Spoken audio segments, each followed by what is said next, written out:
Ok, présente-toi. Mais vas-y, fais la présentation. Mais moi je te connais bien, mais j'ai envie que tu donnes ton nom pour les gens. Les gens me connaissent sous le nom de J1. D'accord, Un J1. petit artiste appartenant au groupe des BBC. D'accord. BBC qui veut dire? C'est les Bad Boy Crew. D'accord. Est-ce que vous l'étiez à l'époque? Oui. D'accord. D'accord, très bien. Alors. Et nous sommes toujours. D'accord. Enfin, à nos propres termes, nous sommes. Ok, Jay. Alors, quand le graphe est arrivé en France, tu penses que c'est génération quoi? 80, 79? Selon toi? Le graphe, c'est arrivé dans les années 80 en France. D'accord, non, c'est pour. Parce que moi, c'est toi le Ben professionnel. ça, tu le sais, c'est connu. Très bien. C'est arrivé avec le hip-hop dans les années 80. Avec la force alphabétique, tout ça aussi qui était là. La force alphabétique, c'est un groupe de graffeurs français, parisiens, pour être plus précis, qui font partie des premiers graffeurs français, en tout cas parisiens. Quoi. D'accord. Alors dès le début, on va dire que moi à partir de 84-85, c'est là où vraiment je prends conscience de ce qu'est le graphe, mais où on voit une forme de lettre et une forme de personnage. Est-ce que tu peux me raconter l'histoire, comment les gens ont été amenés à faire ces personnages-là, selon toi? Bon, c'est venu des États-Unis, moi j'y étais pas, donc je pourrais pas te dire avec précision comment ça s'est passé, mais je pense que c'est une façon d'habiller le lettrage. Et donc on peut sans se tromper dire que les gars qui ont fait ça, ils se sont inspirés de leur culture propre, donc culture de bande dessinée plutôt américaine, quoi.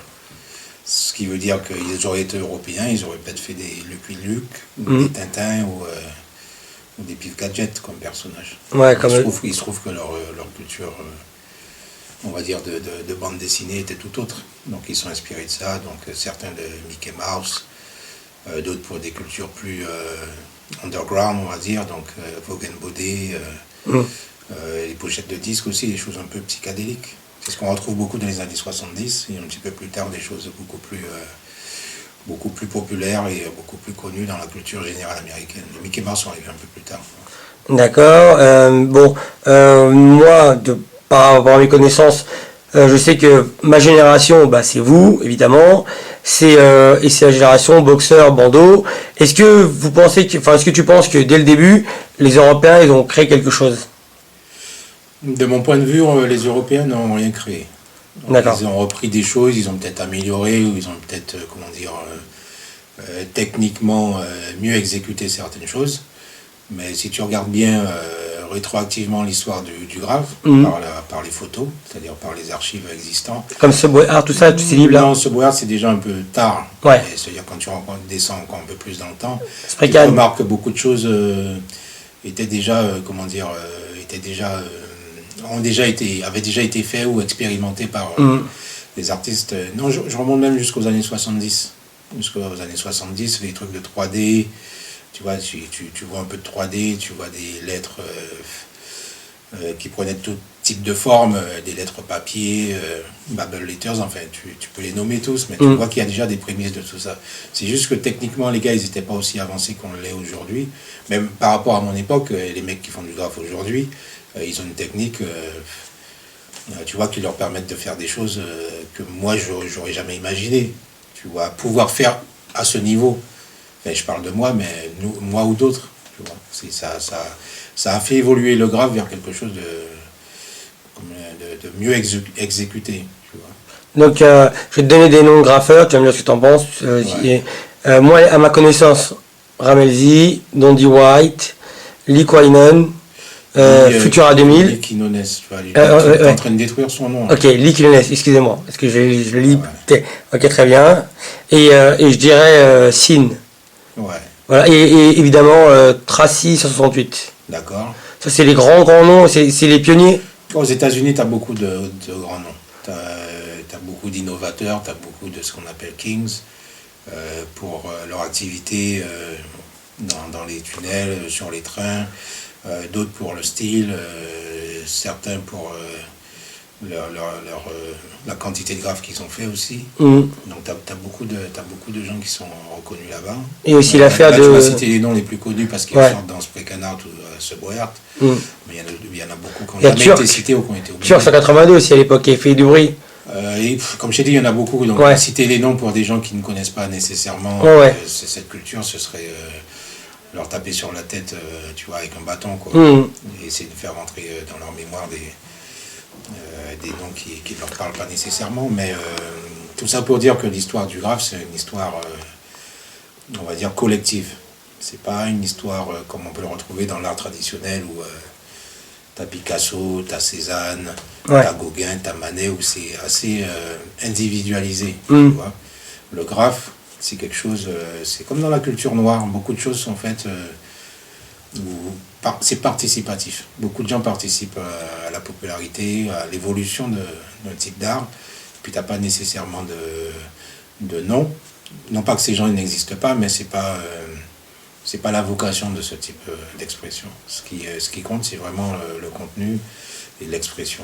Donc, D'accord. on sait pas le nom.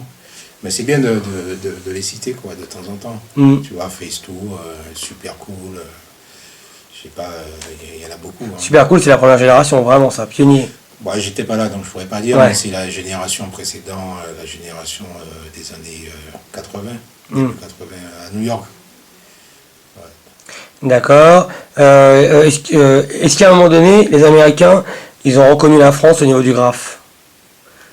Mais là, c'est une évidence, tu me poses la question. Non mais je sais parce que comme tu me dis vous avez rien inventé dès le début, est-ce que parce qu'au début vous avez sûrement copié un peu les Américains par rapport au graphe et après ben est-ce que les Américains quand ils sont arrivés ils se sont dit ben les Français il y a du potentiel ou ils sont créatifs même s'ils sont pas même si c'est pas les pionniers. Écoute, c'est des formes d'art où, en fait, ce qui est reconnu, c'est l'originalité. L'originalité dans le sens où on sait très bien que tu vas t'appuyer sur ce que tu as vu avant toi pour créer ce que tu fais, tu vois, pour t'exprimer. Mm. Donc, d'une part, ils se rendaient compte qu'on recopiait ou qu'on faisait des choses qui avaient déjà été faites chez eux, mais comme on le retranscrisait, on l'a retranscrit avec nos propres, Ouais, au propre code. sensibilités, nos propres codes ou notre histoire, ils reconnaissaient aussi cette forme d'originalité. Pour ce qui est de la France, mais pour d'autres pays européens aussi, tu vois, il y a des artistes européens qui étaient très forts, tu vois, et qui étaient d'une certaine manière aussi originales.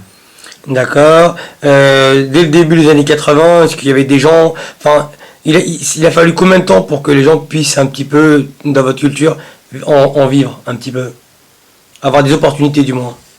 En vivre, on était jeunes, donc on vivait sur le dos de nos parents. Mm. Dans les années 80, je dirais dans les années 90. Dans les années 90, c'était après la vague de graffeurs comme moi ou d'autres qui ont fait des devantures de magasins ou qui faisaient de l'illustration pour des troisièmes parties, on va dire. Dans les années 90, après les 2 premières grosses expos de graphes, il y a beaucoup de jeunes qui ont commencé à faire des toiles, de la peinture sur toile, et qui, dans un certain sens, ont gagné leur vie avec ça. Ensuite, il y a eu un petit creux, pardon, et puis c'est reparti, c'était 2005, quoi. 2005, 2008, ça a explosé un peu. Aujourd'hui, il y a pas mal d'expos de graphes et des ventes aux enchères, des choses comme ça. Et, on peut dire qu'aujourd'hui, certains gagnent mieux leur vie que d'autres avant eux, quoi. D'accord, mais et chez vous, est-ce que le fait d'être je sais pas péjoratif, mais est-ce que le fait d'être un ancien graffeur, et ben et puis mettre son nom sur une toile, ça a une importance beaucoup plus qu'un graffeur d'aujourd'hui? Je pense pas, enfin, j'ai pas C'est comme la peinture, question, parce qu'en fait pour moi la peinture, quand t'as un Picasso, c'est un truc de ouf. Alors je me dis peut-être qu'avoir une toile de J1, c'est super important. bah, ça dépend si la toile elle est bonne. Si elle est naze, elle est naze, quoi. Mais bon, comme il y a très peu de gens qui savent lire ou décoder la peinture, mais je parle de la peinture en général, pas seulement du graphe, les gens ils savent pas trop comment lire une œuvre, tu vois. En termes de composition, ils savent pas trop, en termes d'expression aussi, ce qui les intéresse, c'est un peu ce que le marché leur propose. Donc avoir un truc de moi. Je sais pas, pour moi, c'est pas synonyme de, comment dire, d'avoir du goût nécessairement. C'est juste peut-être par le nom, les gens ils achètent par le nom. Mais j'évite de vendre aux gens qui comprennent pas qui achètent, ouais, juste. D'ailleurs, ce que je fais, c'est assez offensif. C'est justement pour une des raisons, pas la seule raison, mais ça fait fuir un peu les indélicats, comme moi je les appelle. D'accord, toi tu veux que si quelqu'un achète ton œuvre, il sache, il comprenne l'artiste. Ouais, je veux qu'il l'achète pour ce que c'est. Pour ce que c'est. Donc, c'est-à-dire, c'est un moyen d'expression. D'ailleurs, je fais pas de graphe sur toile, j'en ai jamais fait. Même si j'ai utilisé la bombe sur les toiles, mais j'ai jamais fait de graphe, quoi. D'accord, quand tu dis la bombe sur le toit, ça veut dire que c'est la génération 81 où tu faisais Les premières toiles que j'ai faites, c'était fait à la bombe. Ensuite, je suis passé à l'acrylique. Maintenant, je fais un peu d'huile, photo, un petit peu de tout. Mais bon, ça c'est... je suis pas le seul à le faire aujourd'hui, ça c'est un peu, pas démocratisé, mais ça c'est un peu ouvert. Parce qu'il y a pas mal de graffeurs qui aujourd'hui font pas mal de choses, que ce soit à la bombe ou autre, le collage, tu vois, ils utilisent aujourd'hui toute technique, quoi. D'accord. Moi je suis danseur, quand je croise un danseur, on parle de danse pendant des heures. Est-ce que toi quand tu vas... Ah moi non, j'évite de parler graphe avec les graffeurs. Ah d'accord. Ah ouais, déjà j'aime pas trop parler avec les graffeurs, en général. J'aime bien parler d'autre chose avec eux. Ouais. Que du graphe, tu vois. Moi, de toute façon, ma génération, elle est passée aujourd'hui, tu vois, je suis un peu perdu, quoi, dans tout ça. Donc, qu'est-ce que... Bah moi t'es la star de mon enfance. Bah ouais, mais ton enfance, c'était quand?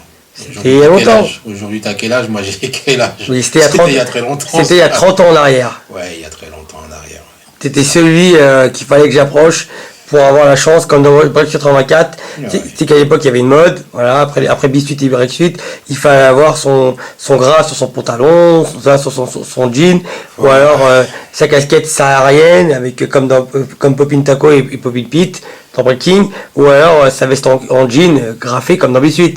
Oui, mais bon. C'était un truc de ouf, Follow. C'était un truc de ouf, tu viens de le dire toi-même. Donc tu fais référence au passé, quoi. Le graphe a eu ça, enfin le graphe. Mais pas tant que ça, parce que quand la mode foundation, moi je te fais un raccourci avec la danse, mais quand la mode des foundation elle est revenue, il y a beaucoup de gens qui ont voulu s'habiller vintage comme à l'époque, donc avec la fameuse veste en jean et les b-boys dans le dos, tout ça, tu vois, c'est cette mode. Les gens ils s'habillent comme ils veulent, il n'y a pas de problème, tu vois. Si tu veux t'habiller en Elvis et te promener dans la rue, il n'y a pas de problème, tu vois. Si t'as kiffé l'époque d'Elvis et tu penses que c'est... Ou comme Dick Rivers. Cool, tu vois. Moi j'aime penser au futur. Moi, je suis un afro-futuriste et j'essaie de regarder de l'avant. Sans renier le passé, parce que ce que j'ai aimé à l'époque, je continue à l'aimer. Tu parles de danse, je continue à préférer les danseurs à l'ancienne, parce que je pense qu'ils vibrent mieux vis-à-vis de la musique que beaucoup de jeunes aujourd'hui qui vivent par rapport à un public. Donc je continue à aimer ce genre de choses. Pareil pour le graphe, je continue à aimer les graphes de cette époque, quoique je reconnais la valeur supérieure technique qui existe chez les graffeurs d'aujourd'hui. Pareil pour les danseurs, mais en termes de vibration et de relation et d'équilibre entre, entre ta pratique et ce que toi tu veux faire ressortir de ta pratique, je suis persuadé, je suis convaincu, je suis sûr. Je suis prêt à mourir pour cette idée que les gens qui faisaient ça à l'époque, à une certaine époque, ils le faisaient mieux. Donc en gros, toi, on peut dire que tu es quelqu'un qui a aimé la Rocksteady, Normski, Mr. Wave, New York City Breaker, enfin toutes les premières générations, les générations des années 80 au niveau du b-boying. Et ouais. Voilà, que c'est plutôt plus parlé. Oui, il me parlait plus. Tu vois, un mec comme Frosty Freeze, il me parlait plus que même certains Rocksteady. Parce que je voyais quelque chose en lui qui me parlait. Là, j'ai vu un danseur récemment, il s'appelle ICE. ICE. En anglais, c'est ICE. Ouais. Donc, on va dire ICE, il est mortel. Ouais, il déchire, bien sûr. Il déchire, ce mec, tu vois. Pour moi, il a un rapport à la danse à l'ancienne. Tu vois. Donc, c'est pas une question de confronter les générations. C'est juste une question de rapport à la danse même, ou à la musique elle-même. Et ce mec-là, il danse, il a un rapport à la danse qui, bon, je dis à l'ancienne, mais en fait, je ne devrais même pas dire ça. Il a un vrai rapport avec la musique. D'accord, mais... C'est-à-dire que tu sens que le mec, il force pas, il essaie pas de te montrer ça. Non, mais c'est un très bon danseur. Il est smooth, s'il doit être un peu, un peu tonique, il est tonique, mais c'est très rare qu'il soit tonique. Donc il y a un rapport comme ça où tu vois, faut pas que ça soit dur, quoi. Tu vas montrer au public que ça soit dur quand tu danses. Ok, donc toi ce jeune homme te parle. C'est pareil que le zouk, hein. On parle de danse, mais c'est pareil dans le zouk. Ouais. Si dans le zouk tu montres que c'est difficile de bouger ton rein, ben laisse tomber, c'est pas la peine. Et dans le raga aussi, tu vois, si on montre que tu es en train de souffrir, c'est que tu as un rapport un peu compliqué avec la musique. Mais si c'est un peu, tu vois, suave, et comme disent les hispaniques là, ou les espagnols, c'est comme ça, pareil pour le graphe. Si tu fais un graphe qui est super technique, mais qui au fond, si tu veux, ne bouge pas, ne vibre pas, ou qui a les mauvaises couleurs, ou qui n'a pas les bonnes compositions, bon, techniquement ça reste effectivement supérieur et spectaculaire aux yeux des gens qui ne connaissent pas, ou même de certains connaisseurs, donc de gens qui se disent connaître, mais au final ça ne vibre pas pareil. D'accord, toi tu es très sensible à ça. Je suis encore très sensible à ce genre de choses. D'accord. Toi, on va revenir un peu, enfin, tu vas rarement dans les battles. Je vais rarement dans les battles. Mais quand je dis rarement, c'est-à-dire j'y vais quasiment pas. Le dernier truc que j'ai dû voir, c'était un juste debout. C'était un juste debout, je suis allé, enfin, je sais pas si vous appelez ça battle. Si, c'est dans ça. votre culture, mais bon, pour moi c'est plus une compétition qu'une battle. C'est le dernier truc que j'ai vu des choses assez innovantes, intéressantes. J'ai vu des très bons danseurs aussi, j'ai vu que ça a super évolué. Mais bon, comme j'ai dit, au final, quand je vois un bon danseur qui vibre bien avec la musique, ça me touche, quoi. D'accord, très J'ai bien. cité celui-là, il y en a d'autres. Ouais, t'as dédicace pour ici, évidemment. Ouais. Force de Sound. Moi, j'aimerais en dire plus sur le passé parce que je suis un jeune, mais je suis vieux aussi dans la tête. Ouais. À l'époque, est-ce que vous fréquentez encore les BBC? Bah, nous sommes amis avant tout. D'accord. Non, c'est pour Une savoir. relation assez forte. Pour rappeler aux gens, il y a qui? Il y avait H2 et Ski. Il y avait H2 Ski et moi-même, donc Voilà. nous étions trois, dans le groupe. Bon, c'était plus un groupe d'amis qu'un groupe de graffeurs au sens propre du terme. Et vous vous êtes rencontrés comment? Bon, on s'est rencontrés, Ski, c'est un ami, camarade de classe, et H, on l'a rencontré sur les terrains, quoi. D'accord, mais toi, qu'est-ce qui t'a donné envie? Parce que avant de passer au graphe, tu faisais quoi? Est-ce que tu avais d'autres passions? Ma passion, c'était le foot. Et puis le dessin, mais bon, c'était pas vraiment une passion le dessin. Je faisais quelques pochoirs à l'époque, avant de faire du graphe, je faisais quelques pochoirs. Avec Ski d'ailleurs, on avait commencé à faire ça. Genre mai 68, tout ça? Non, c'était plus punk, c'était plus dans la lignée je vois. punk rock, quoi. C'était pas 68. On était trop jeunes pour faire mai 68. Donc on faisait plus des choses un peu liées à la musique punk, rock, new wave et funk aussi, quoi. Donc après le hip-hop est arrivé, on a une direction un peu plus précise sur. Mais quand le graphe est arrivé, tu savais tout de suite que tu avais un petit coup de pinceau Non, mais on dessinait déjà. Enfin, la première vague de graffeurs, je pense à mon avis, c'était des gens qui dessinaient déjà, qui avaient quelque chose, tu vois. Parce que les gens ils savent pas, c'est que le graphe, ça peut aujourd'hui développer chez toi des qualités de dessinateur, parce que il y a tellement d'éléments, si tu veux, pratiques du dessin, c'est-à-dire le volume, les couleurs, le trait, tu vois, la maîtrise aussi, que tu peux devenir, grâce au graphe, un bon dessinateur. Mais à l'époque, nous, on était des toys quand on a commencé, pour une bonne majorité. Des toys, c'est là quoi? Un toy, c'est quelqu'un qui... Non, pas fake. Un toy, c'est quelqu'un qui ne sait pas faire, quoi. Qui pense savoir faire, mais en fait, qui est naze, quoi. Parce que pour moi, toy, ça va toujours avec Beat Suite. Bah, un toy, c'est un jouet, quoi. Ah, voilà, ça. Un toy. Mais bon, un toy, c'est dans la culture. Hein. Tu commences comme un toy et puis tu finis après comme un maître, quoi. Si tu es persévérant, si tu as du talent. Mais donc pour en finir avec ce que je voulais dire, c'est que nous, les premiers gars qui ont fait du graphe, comme la danse était très populaire à l'époque, ouais. Donc il fallait vraiment aimer le dessin pour s'engager dans une pratique pareille, alors qu'il y avait la danse, la musique. Ouais, mais comment tu faisais? Parce que le graphe, c'était peut-être avec le DJing, c'était peut-être les deux branches qui étaient les plus excessives au niveau financier. Excessives? Il fallait des bombes. Tu te débrouillais pour avoir tes bombes, tu pouvais les acheter, tu pouvais les voler, tu pouvais, trouver un moyen d'en avoir. Tu pouvais faire aussi, je sais pas, une déco pour quelqu'un et puis récupérer des bombes après. Je crois que ça se fait encore aujourd'hui.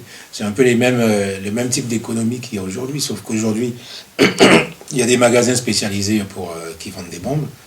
Donc c'est un petit peu plus simple pour avoir de la peinture, mais ça n'a pas beaucoup changé.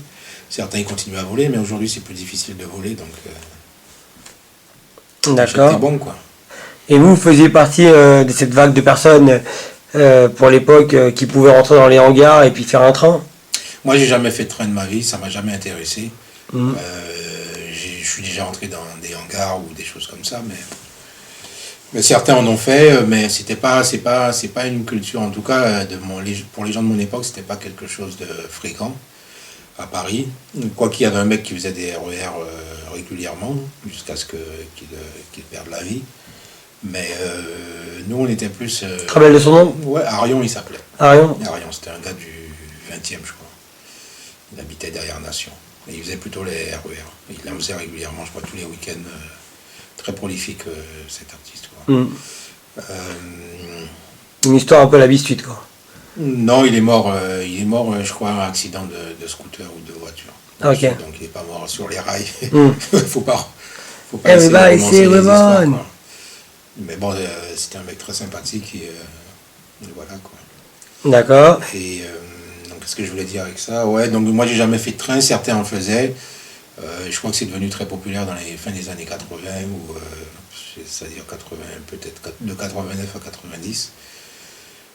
Encore aujourd'hui, je crois qu'il y a encore quelques trains qui sortent, mais ça n'a jamais été dans ma culture. J'ai jamais trouvé ça intéressant. Nous, on était plutôt, pas seulement terrain vague, mais les endroits stratégiques. C'est-à-dire que ton graphe il soit vu par une majorité de gens. Donc si tu choisissais un terrain vague, tu choisissais pas un terrain vague qui était fermé, où personne n'allait le voir. C'est pour ça que le terrain vague de Stalingrad, c'était un lieu stratégique. D'accord, mais... Parce que du métro, tu voyais les graphes. Donc pareil pour la Villette, quand on peignait la Villette, c'était à côté des rails.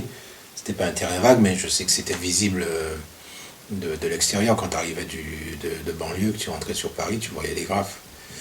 Je pourrais te citer d'autres lieux comme ça où c'était stratégique. D'accord, mais moi, pour moi, de ma génération, Ouais. Terrain vague de la Chapelle, ça reste le must. Ça, c'était un lieu hip-hop. C'était un lieu de graffeur dans un premier temps. Après, c'est devenu un lieu hip-hop. Mais comment tu l'as connu, toi, ce lieu? Et moi, j'habite à 2 pas, donc... D'accord, mais comment vous avez eu l'idée de rentrer dedans? Nous, on n'a pas eu l'idée. C'est vrai qu'on voulait toujours... En fait, c'était une façade, avant tout. Avant d'être le terrain, il y avait une façade. Et il y avait déjà une fresque sur cette façade. Et on a toujours voulu faire cette façade parce que c'est un lieu stratégique. Tu vois. Il se trouve que le premier mec à peindre dans cet endroit, c'est H. Il est rentré directement dans le terrain. Le terrain, c'était un terrain vague, donc avec pas mal de fougères, où il y avait pas mal de drogués, pas mal de trucs dégueulasses, quoi. Les gens, ils jetaient pas mal de choses dedans. Donc y aller, bon, c'était pas tip top. C'était pas top, c'était pas la classe, quoi. Et donc du coup, donc ce mur, on le regardait du coin de l'œil en se disant qu'on allait le faire. Mais finalement, il se trouve que H, il a fait le premier mur. Et très intelligemment, il a fait le mur du fond. Tu vois. Donc ça veut dire qu'il y avait une façade qui n'était pas nécessairement visible du métro parce qu'il fallait être debout et puis regarder. Et lui, il a fait la façade qui était un peu plus loin, donc qui était visible, peu importe où tu étais dans la rampe du métro, quoi. Donc il a fait ça. Ensuite, bon, un grave juste à côté de lui, et du coup, ouais, c'est parti comme ça, quoi. Mais à l'époque, est-ce qu'il y avait une guerre de graffeurs? Il n'y avait pas une guerre, mais il y avait une Compétition? Une compétition, ouais. Puisqu'on se rencontrait tous dans ce terrain vague.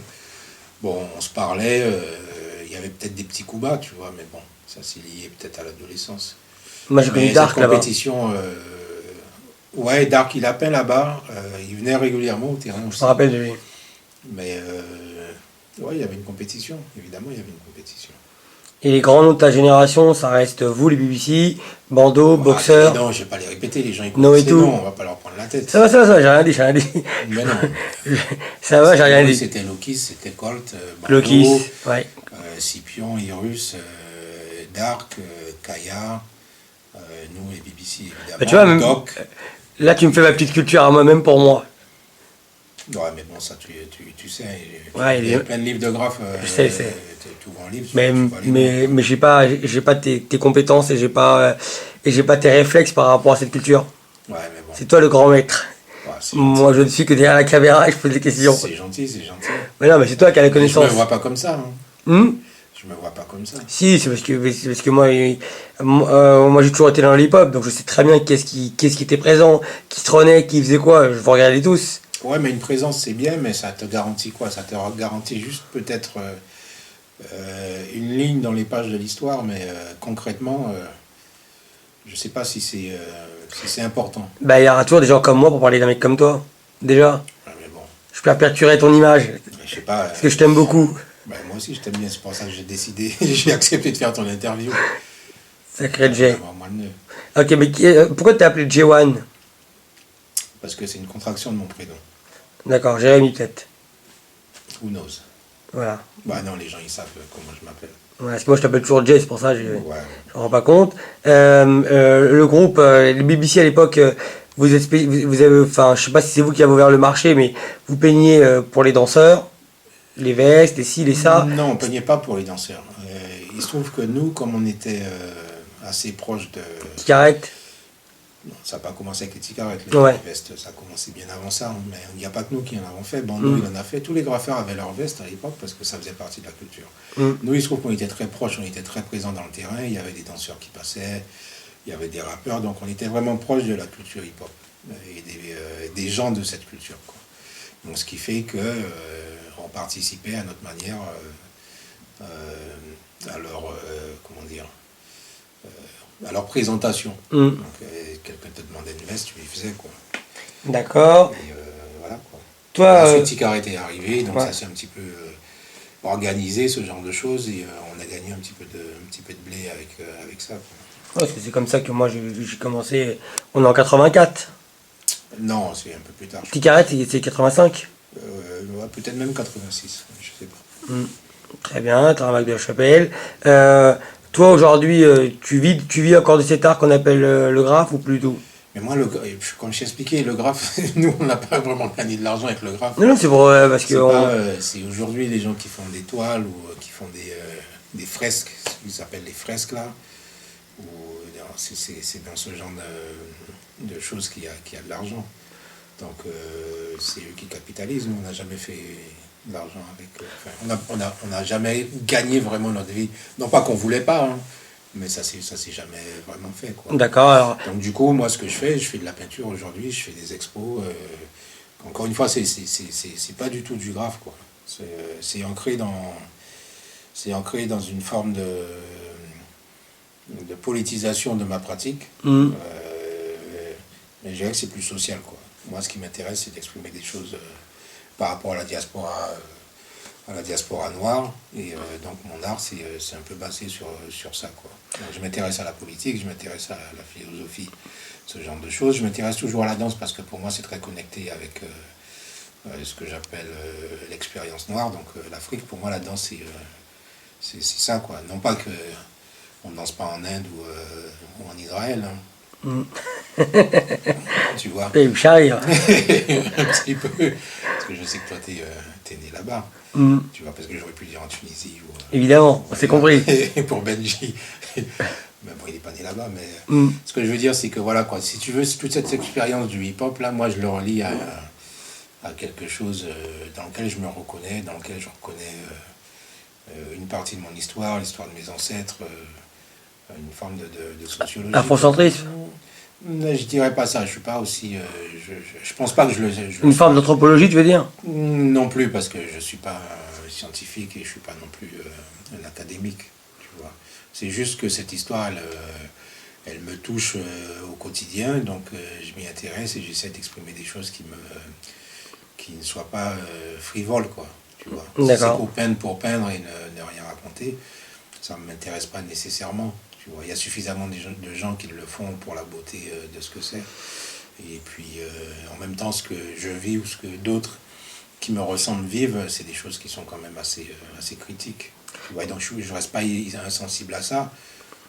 Donc j'essaie de reporter ou de rapporter ça à travers ma peinture. Toi, tu veux une peinture et puis c'est égal à un message? Ouais, je pense que d'autres aussi ont un message. Mais le mien, comme je t'ai dit, il m'est propre. Tu vois, il m'est propre. Non seulement il m'est propre, mais aussi je sais qu'il touche d'autres qui me ressemblent ou d'autres qui sont proches des gens comme moi. D'accord. Est-ce que tu as été influencé par des gens quand tu étais jeune au niveau du graphe? Ouais, bien sûr. Sin, Non, Sin, ça n'a jamais été. Mon influence majeure, c'était dans les premiers temps, c'était Lee. Lee. Ouais, parce que j'aimais bien le côté social qu'il avait dans ses peintures sur toile et ses graphes, parce qu'il y avait toujours un message, tu vois. Je sais pas si tu te rappelles du graphe Stop de bombe. Ouais. Je pense que la guerre du Vietnam Mhm. était terminée. Non, non, la guerre du Vietnam était encore. Donc on est en Était encore en 68, cours. 69, 70. Non, mais c'était en cours, c'est-à-dire que peut-être que les Américains étaient déjà partis, mais en fait, les Cambodgiens et les Vietnamiens, si tu veux, il y avait encore des conséquences sociales Ouais, bah oui. liées à cette. D'après-guerre. Ouais, parce que tu avais tous les vétérans de la guerre du Vietnam qui étaient retournés aux États-Unis et qui n'avaient pas été bien reçus, Ouais, quoi. accueilli. Tu vois. Et donc, tu avais tous le mouvement des droits civiques américains. Et donc, lui, il a vécu tout ça. Et ça, il le transposait dans ses peintures. Donc, c'est les premières choses qui m'ont vraiment touché. Parce que il y avait un truc qui, je sais pas, tu vois, ça me parlait, quoi. Donc, Il y a peut-être beaucoup. pas au niveau du style, Mhm. mais au niveau, en tout cas, de l'expression, ça m'intéressait beaucoup ce qu'il faisait. Ensuite, au niveau du style, ce qui m'a intéressé, c'est T-Kid. Tu vois, c'est la première personne dont dit T-Kid. évidemment. Ouais, T-K-I-D. ouais, voilà. C'est lui qui m'a. Enfin, Mhm. c'est lui et son approche artistique qui m'ont le plus inspiré au niveau du graphe, quoi. Mais il y en a beaucoup d'autres, hein. Sharp, John Wan aussi à une époque, Ewan, Flight. Et est-ce que tu as eu la chance de rencontrer tes influences dans ta vie? J'ai eu la chance de rencontrer pas mal d'entre eux. Donc, Tiki, j'ai rencontré. Après, il y a rencontre et rencontre, hein. Ouais. Rencontrer, saluer, comment ça va. On peut dire que c'est une forme de rencontre, mais moi je te parle de rencontres des gens avec qui j'ai pu discuter et échanger, quoi. Mhm. Et donc, ouais, j'en ai rencontré pas mal, tu vois. J'ai rencontré pas mal ici, aux États-Unis. Mais est-ce que tu les as rencontrés? Est-ce que ces gens-là savaient qui tu étais au niveau du graphe en France? Non, pas nécessairement. Ils l'ont su un peu après, parce que le graphe s'est internationalisé. Mhm. Et avec la médiatisation, donc à travers les quelques films qui sont sortis, documentaires ou quelques livres, ils ont pu voir mon nom. Ouais, parce que tu es dans tous les documentaires.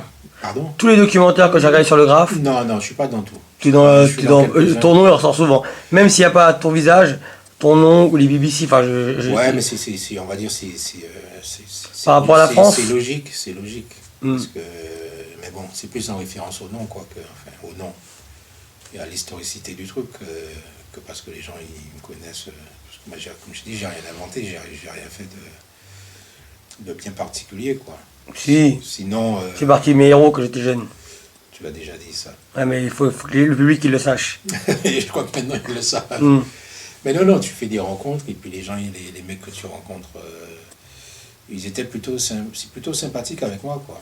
Tu vois, donc j'ai jamais eu de mauvaises rencontres ou jamais eu de déception à ce niveau-là. Et j'ai toujours un peu. J'ai plus ou moins appris l'histoire par ces gens que j'ai rencontrés.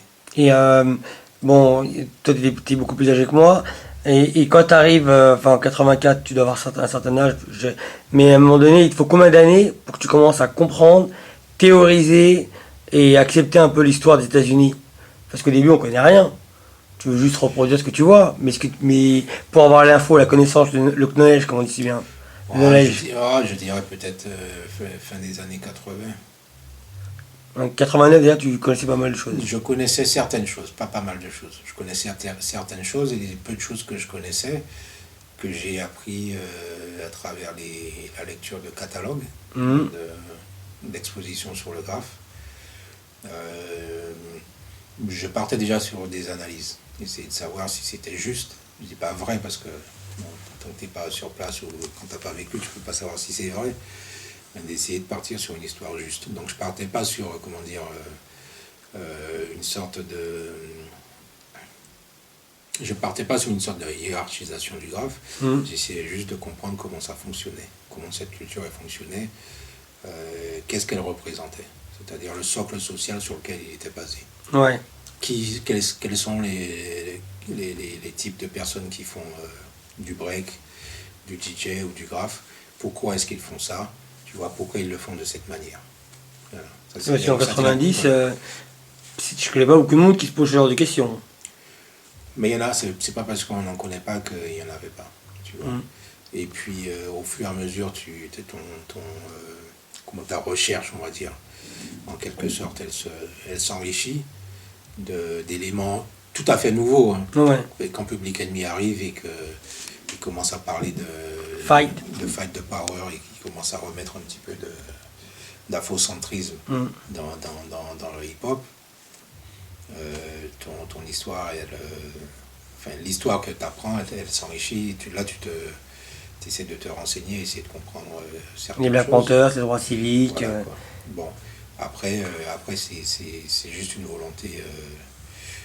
Les premières parties de comment dire de cet enseignement, c'est pas aiguisé, hein. C'est juste des choses, tu as envie juste de savoir qu'est-ce que c'est, tu vois. Bon, et puis au fur et à mesure que tu grandis, que tu mûris, tu as envie d'en savoir un peu plus. Après, c'est une démarche personnelle. Donc, mais toi, tu pars souvent aux États-Unis? Non, Non. Régulièrement, mais pas souvent. D'accord. Non, ça veut dire que souvent, ça veut dire je pars 2 fois par an. Régulièrement. Une fois tous les ans. Non, je pars pas une fois tous les ans. Je pars pas 2 fois par an. Je pars des fois sur des périodes une fois tous les ans pendant 5 ans. Ensuite, il peut se passer 5 ans avant que j'y retourne. D'accord. Les États-Unis, c'est pas non plus le pays de mes rêves. Hein. Ouais. Le pays de mes rêves, c'est les Antilles, c'est la Guadeloupe. D'accord. Le Guada. Voilà. Très bien. Mais toi, quand tu vas aux États-Unis, est-ce que au-delà de l'aspect, je suppose que tu vas peut-être pour travailler, je sais pas. Pour diverses raisons. D'accord. Eh ben, est-ce que tu fais des fois des crochets, je sais pas, pour aller à New York, dans le Bronx, peut-être pour. Ouais, j'essaie de. Bon, encore une fois, c'est lié au travail que je fais aujourd'hui dans ma peinture et puis à une certaine, comment dire, forme de connaissance que j'essaye de maîtriser. Donc, je continue à aller dans certains endroits pour rencontrer des gens nouveaux qui peuvent nourrir ma connaissance, ou aussi pour aller voir certains amis aussi. Tu vois. J'ai quand même pas mal d'amis là-bas que j'essaye de voir ou que j'appelle, mais pas pour graffer. Donc ça, il faut s'enlever ça de la tête. Je vais pas à New York pour graffer. D'accord. Toi, t'as appris l'anglais plutôt que les autres, alors. Parce qu'en 90, à part SP1, toi, J'ai appris Lucien. l'anglais à l'école. Non, mais il n'y a pas beaucoup de gens qui parlent anglais. Enfin, moi, cette génération 90, on connaît pas. De ma génération de Français, de Parisiens qui parlaient anglais, déjà, il y en a très peu, hein, même ceux qui réussissaient bien à l'école. Parce qu'il faut être motivé pour parler une langue que tu ne vas pas utiliser par la suite. Donc, moi, j'étais motivé parce qu'on avait cet intérêt. On écoutait du rap et on voulait tous aller à New York. Donc, ça, c'est ce qui m'a poussé à apprendre bien l'anglais à l'école. Donc je l'ai appris dans les livres, j'ai étudié, je me suis acheté un livre, j'ai acheté des bandes dessinées, j'ai écouté les disques et j'ai appris l'anglais, quoi. D'accord. Et dès que t'es parti, tout de suite, t'as essayé de rencontrer ces personnalités qui t'ont fait kiffer dans ta passion pour discuter, échanger, apprendre. Ouais, moi j'étais dans la pratique. J'étais dans la pratique, quand mes premiers voyages, j'étais dans la pratique, donc je faisais ce que j'avais à faire, c'est-à-dire mes graphes, et je rencontrais des gens pour pouvoir graffer, évidemment. Donc quand je partais, quand je voyageais, c'était pour rencontrer des gens pour graffer. Mais en même temps, très vite, j'ai commencé à voyager, je me suis rendu compte qu'il y avait autre chose quand même, tu vois. Le premier voyage que j'ai fait, c'était en Angleterre. Le premier voyage que j'ai fait, c'était dans le Yorkshire. Donc le Yorkshire, c'est pas à Londres, c'est tout en haut, quoi, tu vois. Direction Leeds. Et les premières personnes que j'ai rencontrées, c'était des Jamaïcains. C'était pas hip-hop, c'était reggae. Tu vois, donc dans le reggae, qu'est-ce qu'il me parlait de Rastafari, Jah, et puis les problèmes qu'il y avait eu à Londres. Donc voilà, tu vois. Mon premier voyage, c'est Linton Kwesi Johnson. C'était des trucs de reggae. Donc quand tu voyages, tu te rends compte très rapidement qu'il n'y a pas que ça. Qu'il n'y a pas que le fruit de ta passion. Pardon? Qu'il n'y a pas que le fruit de ta passion. Non, il n'y a pas que ça. Après, il y a des gens qui vivent vraiment ça à fond, comme on dit. Moi, j'ai jamais vécu ça à fond, je pense. Mais il y a des gens qui vivent ça à fond et qui, quand ils voyagent, c'est ce qu'ils kiffent, tu vois. D'accord. Ils mangent un hamburger et ça leur va s'ils sont aux États-Unis et puis ils dansent toute la journée ou ils gravent toute la journée. Moi, Ça, c'est moi, ça. Ouais, Moi. peut-être, ouais. Tu vois, mais toi, tu le vis à fond, ta passion. C'est bien, Ouais, moi, je suis à c'est fond. bien, tu vois. C'est des gens passionnés. Moi, je suis pas vraiment passionné par ça, quoi. Je suis pas vraiment passionné.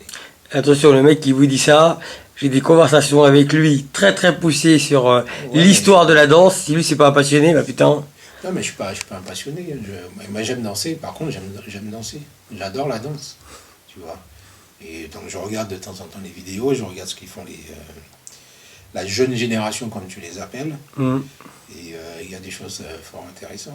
D'accord. T'as déjà été à Wynwood? Non, j'ai jamais été à Miami. Si tu fais référence à Wynwood. Ouais, parce que c'est un quartier, tu connais? Et je connais de nom, mais ça m'intéresse pas. Ah, ça t'intéresse pas de Non. voir ce qu'il y a des belles choses, c'est pour ça. Je sais qu'il y a des belles choses, j'en ai vu via Internet ou par des photos, Mhm. mais ça m'intéresse pas plus que ça, quoi. J'ai connu une ville à Madrid, enfin dans la banlieue de Madrid, qui s'appelle Alcorcón, Mhm. et où vous avez permis aux graffeurs de peindre sur tous les murs de cette ville, quoi.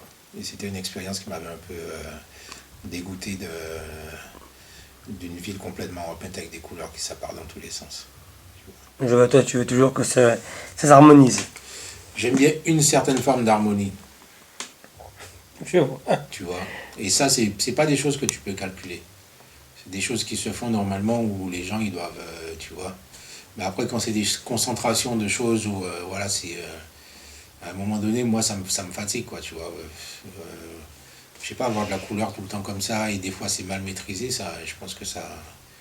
Je pense pas que ça soit bon pour le cerveau, quoi. Tu vois. D'accord. C'est comme la musique, si tu l'écoutes trop fort, ou du soir au matin, tu te lèves, et puis le soir, tu t'enlèves ton casque, tu dors.